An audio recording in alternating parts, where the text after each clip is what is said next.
ಹಾಕಿ ನಾವು ಕೊಡ್ತೀವಿ.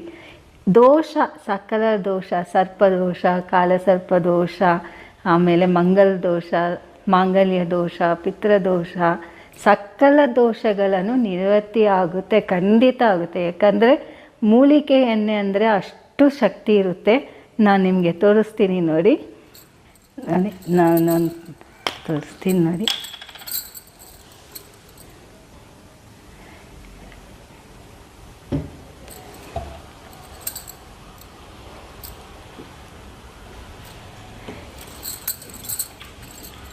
ಎಣ್ಣೆ ಹಾಕಿ ನೀರು ಹಾಕ್ತೀನಿ.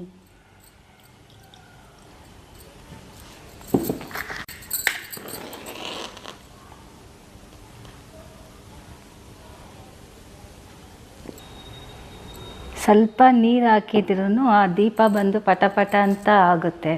ಆದರೆ ಈ ಜ್ಯೋತಿ ರೂಪ